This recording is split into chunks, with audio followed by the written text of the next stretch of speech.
I couldn't understand why my mother-in-law hated me until I found her letters in my house's attic. During a visit to my mother-in-law, I endured relentless mocking of my cooking, appearance, and how I treat my husband. When I finally stood up for myself, I became the villain. However, an unexpected find in my father's house revealed reasons behind it all, changing my perspective. The road ahead was empty, stretching on under the golden light of a holiday evening.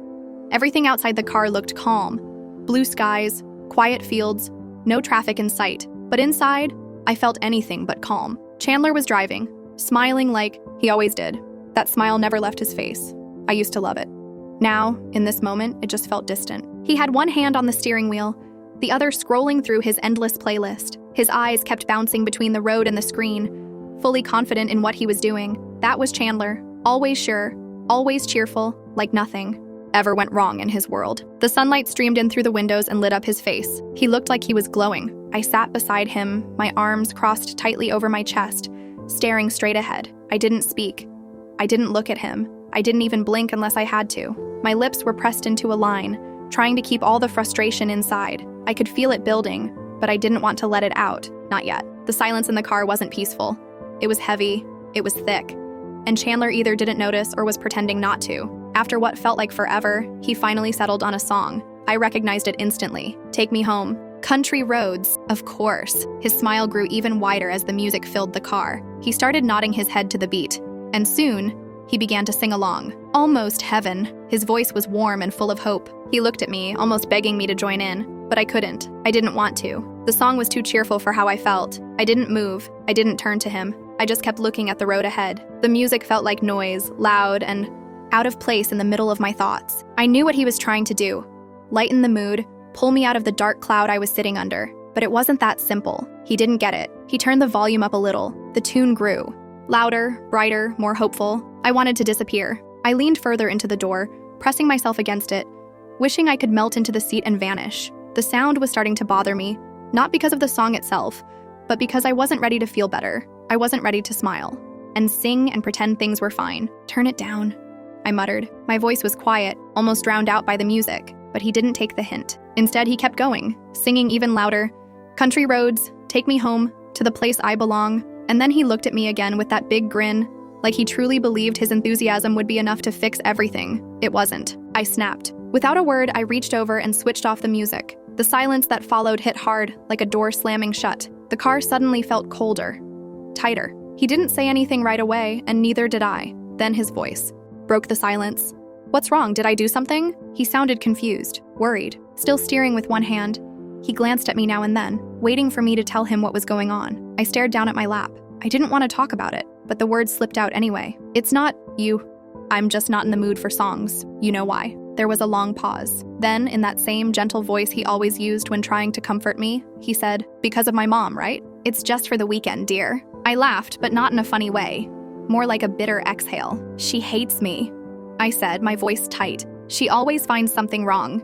Either I cook wrong, clean wrong, talk wrong, look wrong. I can't even breathe without hearing that something's wrong with me. I felt my chest tighten more as I let the words out. I didn't even mean to say that much, but it was all sitting just under the surface, waiting to spill out. Chandler's voice was still soft. I know, dear. I have no idea why she's picking on you like that, but it's only for this weekend. I promise I'll talk to her. Tell her to be kinder. He reached out, tried to touch my hand, but I pulled away, not because I didn't love him, but because I was too full of emotion to be comforted just yet. His kindness only reminded me of how much harder this was for me. There's no need, I said. The last thing I need is for her to know I'm complaining about her. Let her do what she wants. I just wonder why she does it. I could feel my voice cracking a little as I spoke. I was holding back tears, frustration, exhaustion, all of it. I let out a long sigh and went back to staring at my lap, the road, anywhere but at him. I didn't want to fight. I didn't want to ruin the day.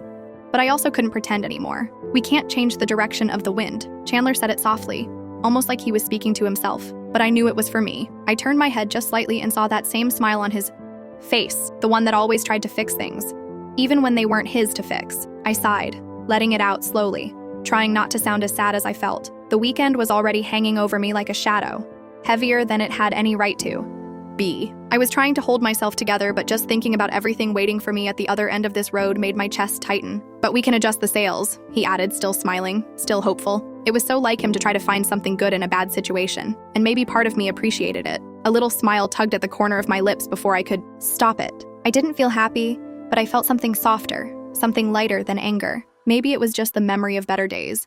Or maybe it was the warmth of his effort. Without saying anything, I leaned forward and turned the music back on. The song started playing from where it left off. Chandler picked up the tune right away, singing loudly and off-key like he didn't care who heard him. "Country road, take me home!" His voice filled the car again. And this time, I joined in, quietly.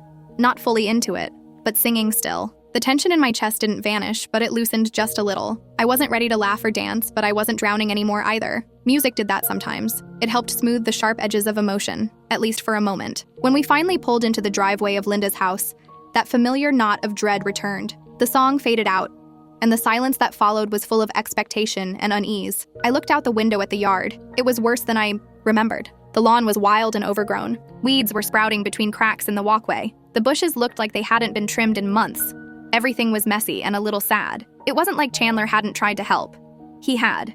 And so had I. I've offered her so many times to order lawn mowing for her, I said aloud, not hiding my frustration. Chandler didn't sound surprised when he answered. "You know her. She doesn't like it when someone helps her." I rolled my eyes. Yes, everything herself. That's our Linda. I knew it was sarcastic. I meant it to be. But Chandler gave me a look that was part warning, part reminder. Don't mock her. She's still my mom. He was right, of course. I sighed and looked down at my hands in my lap. I know, I mumbled. It's just that she's all alone here. My voice softened a little. I didn't hate her. I didn't want to. But being around her always made me feel like I was never good enough. Like everything I did, or said, or even wore was being judged and found lacking. Chandler rested his hand on my shoulder gently. You mean well, but trust me. Over time, everything will change. Maybe, or maybe not. I didn't answer.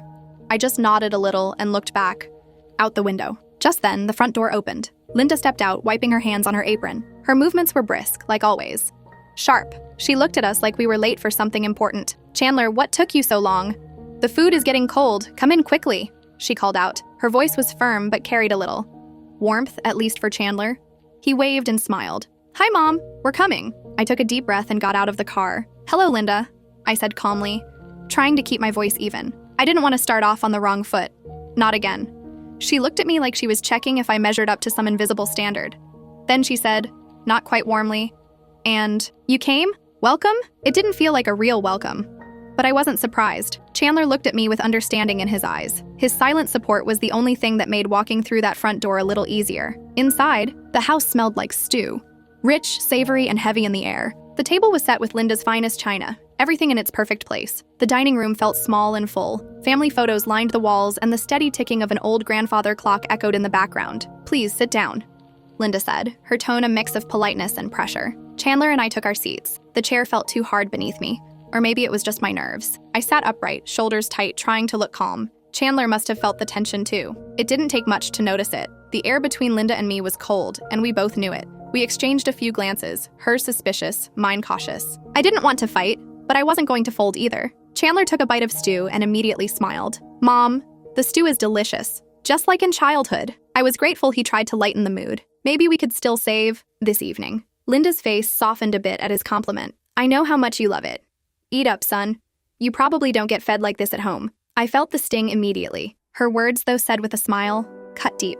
I didn't react at first. I didn't want to give her that satisfaction. I took a deep breath, told myself to let it go, and forced a small smile. Chandler tried to smooth it over. "Mom, you don't have to say that. Macy cooks wonderfully." His voice was gentle, trying not to stir things up. I appreciated it, but I could already feel the storm brewing beneath the surface, and we had just started dinner. I noticed the moment Linda's eyes landed on Chandler's shirt. There was a small stain near the collar, something I hadn't even seen. She reached out suddenly, her hand moving quickly and sharply to wipe it off, as if it was the biggest offense in the world. I could feel the chill in her touch, the unspoken judgment, in the way she did it. No warmth, no kindness. Then she added, her voice thick with sarcasm, "And she also takes great care of your clothes." My grip tightened around my fork. I could feel anger rising like hot steam from inside me. Every nerve in my body screamed, but I knew better than to let it out here.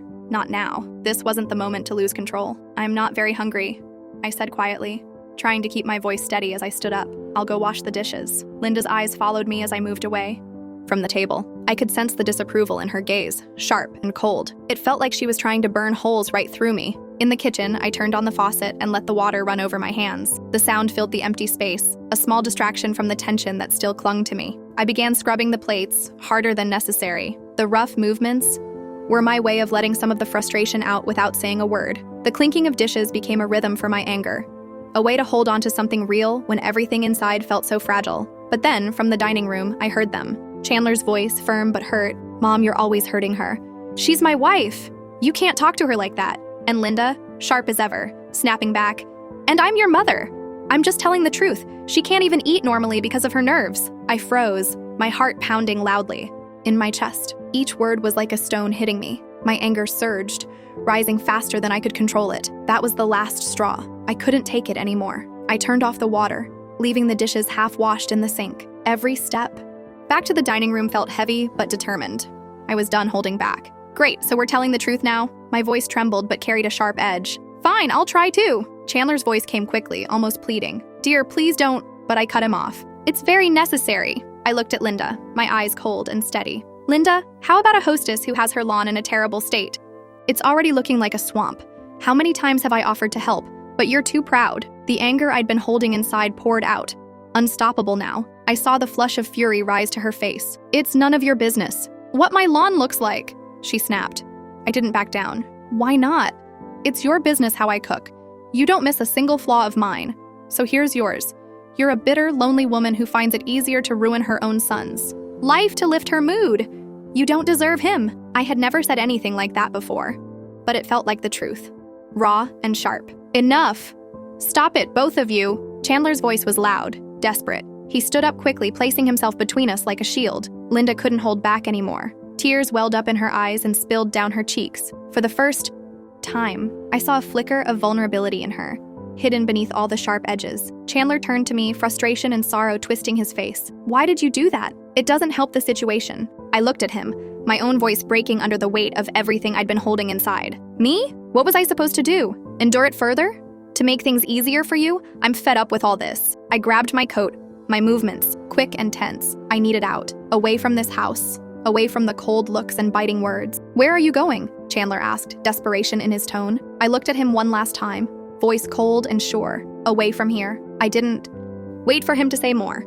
I walked out the door and slammed it behind me, the sound echoing through the house like a gunshot. The sudden silence inside was almost unbearable. I knew Chandler stood there, torn between his mother and me, his heart breaking over the rift that had just torn wide open. Linda sank back into her chair, tears still streaming, while the smell of the now cold stew lingered, a bitter reminder of how the night had fallen apart. I sat in the back of a taxi, my breath coming slower now. The city passed by the window, but I wasn't really seeing it. I was thinking of a house I hadn't been in for years, the one that once belonged to my father. Now it stood abandoned, silent, still, filled with old things, and the kind of memories that cling to the walls even after everyone has gone. I walked to the front door, hesitating just a moment before I pushed it open. The door creaked under, the pressure resisting slightly like it wasn't ready to welcome anyone back. A layer of dust hung in the air and everything smelled old, wood, time, and a little bit of sadness. I stepped inside. The silence wrapped around me like a heavy blanket. The house hadn't changed.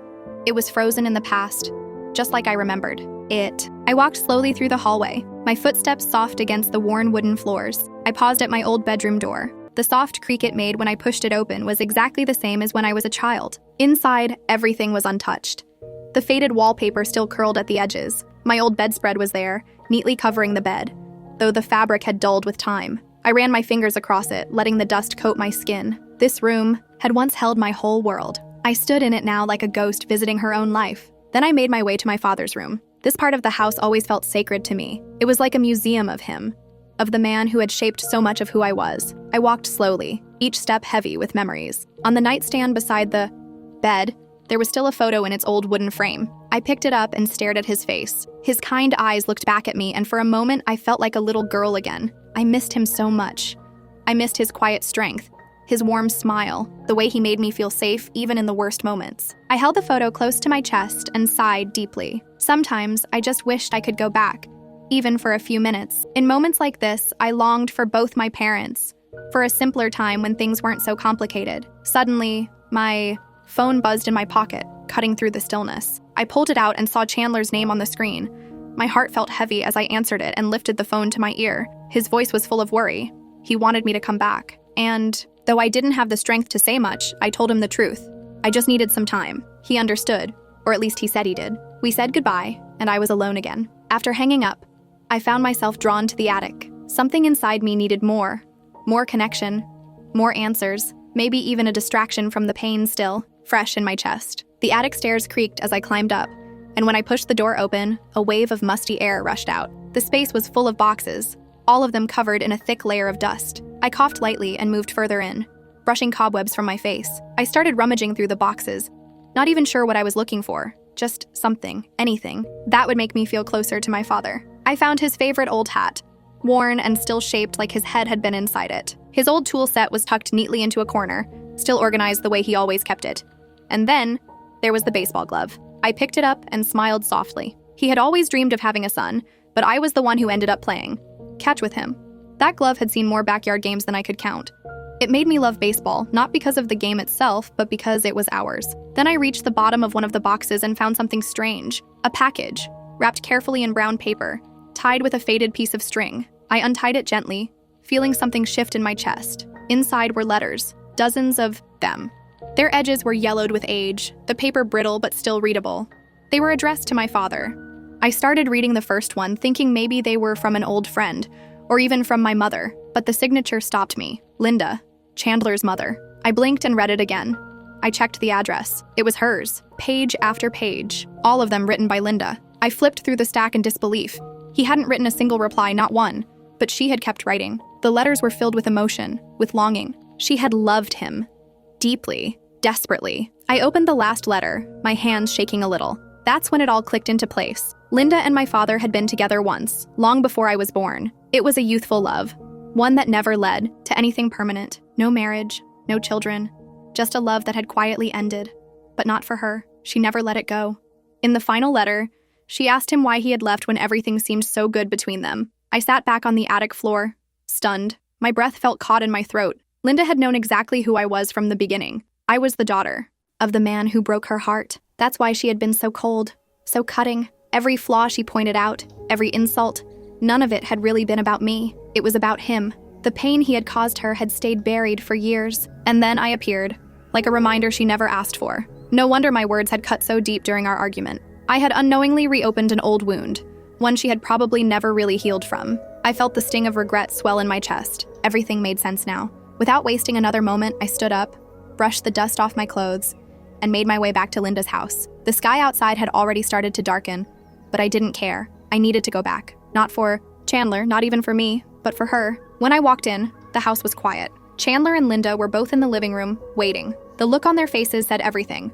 Worry, sorrow, and something close to hope. Chandler stood to say something, his voice full of emotion. Linda began to speak too, ready to apologize. But I gently stopped them. I didn't need their words. Not right now. I walked over to Linda and wrapped my arms around her. She stiffened at first, surprised by the gesture. But then, slowly, she softened. I held her close and whispered the only thing I could. Forgive me. And my father. I felt something shift between us. A quiet understanding passed without the need for more words. The weight we both had been carrying began to lift, even if just a little. It wasn't a perfect ending, but it was a beginning, a new beginning, for both of us.